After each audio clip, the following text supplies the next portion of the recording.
The storm rolled across the Montana plains like a raging white monster, swallowing fences, barns, and every sign of life beneath its furious breath. And in the middle of that merciless cold, Liam McCall, rancher, loner and a man, shaped by winters that had taken more from him than he cared to admit, was riding the fence line, trying to outrun dusk before it turned the world deadly. Snow slapped his face, sticking to his beard and lashes, but he kept going, shoulders hunched against winds that clawed at his coat. He would have turned back sooner if not for that stubborn instinct carved into him by years of living out here alone. Storms didn't just take warmth, they took people. And tonight that instinct saved lives, because just as he crested a small rise, Liam spotted two shapes, barely visible in the fury of falling snow, two figures stumbling, collapsing, then rising again with painful slowness. You won't face life alone. At first he thought it was wildlife, but then he saw the smaller figure, barely the size of a calf, and his stomach twisted. A child. He kicked his horse forward without thinking, forcing it into a dead run, snow exploding beneath its hooves, the storm shrieking like it wanted to tear the world apart. When Liam reached them, everything inside him froze. A young woman, barefoot, her dress stiff with frost, her hair plastered to her cheeks, clutched a little boy whose lips were blue and whose tiny body hung limp in her arms. She looked up at Liam with eyes so wide and desperate they nearly broke him. She tried to stand again, but her legs gave out. Exhaustion had stolen the strength from her bones. Liam jumped off the horse and trudged toward them through waist-deep snow. "Ma'am, look at me!" he shouted, but she barely heard him. When he touched the boy's cheek and felt the ghost of warmth fading fast, fear slammed into him like a punch. He had lost someone to winter once. He could not watch another child freeze. "Get in the house, you're turning blue," he barked, ripping off his heavy sheepskin coat and throwing it over them, wrapping it around the boy and the shivering woman. Her lips quivered. "Please, he's so cold." "I know," Liam said, gentler now. "Hold on. I've got you." He scooped the child into his arms, grabbed the woman with his free hand, and dragged them through the storm step by brutal step toward the dim glow of his ranch house. The wind shoved them backward. The snow swallowed their boots. The cold burned every breath, but he didn't stop. Time was the enemy, and the boy was running out of it. Liam burst through his door, heat washing over them like salvation. He dropped to his knees beside the fireplace, laying the boy on a bearskin rug.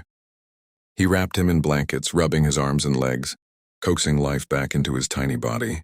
The woman collapsed beside them, sobbing and shaking uncontrollably.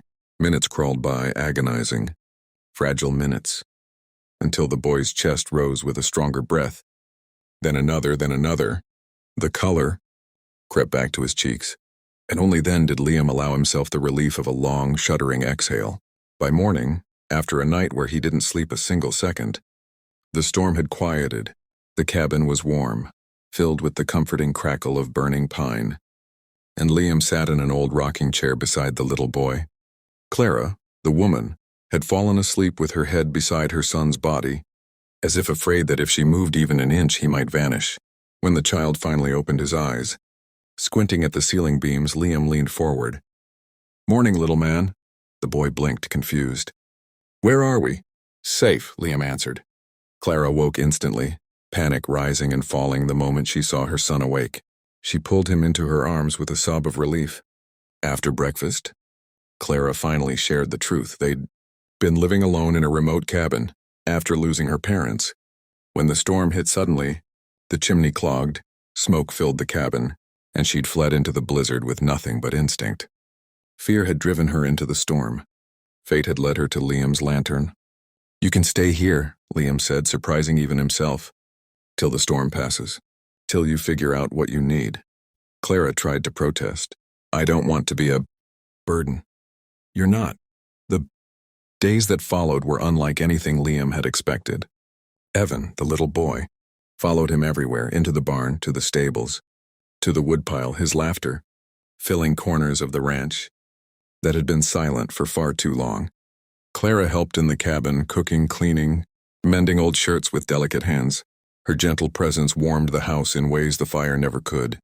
One evening, with the storm finally fading, Liam found Clara sewing near the fireplace, her face glowing in the orange light. "I thought that storm was going to take us," she said softly. "Storms only win if you stop moving," Liam replied. Clara looked up at him, her eyes soft. You're a good man, Liam. He shifted awkwardly, unused to kindness. Just did what needed doing. No, she said quietly. It was more than that. A silence settled between them, warm, fragile, full of unspoken emotion. I don't know what comes next, Clara whispered. Liam stepped closer. Whatever it is, you won't face it alone. Her breath caught. Their eyes met. And in that moment, something deep, something powerful passed between them. Outside, the last snowflakes drifted gently against the windows. Inside, 3 lives that had been wandering, alone, finally felt the unmistakable beginnings of home. If you love this emotional ranch story, don't forget to subscribe. Your one click supports more powerful stories, more cinematic adventures, and more heart-touching moments just like this one. So hit like, drop a comment, and smash that subscribe button to join the family. Your support means everything.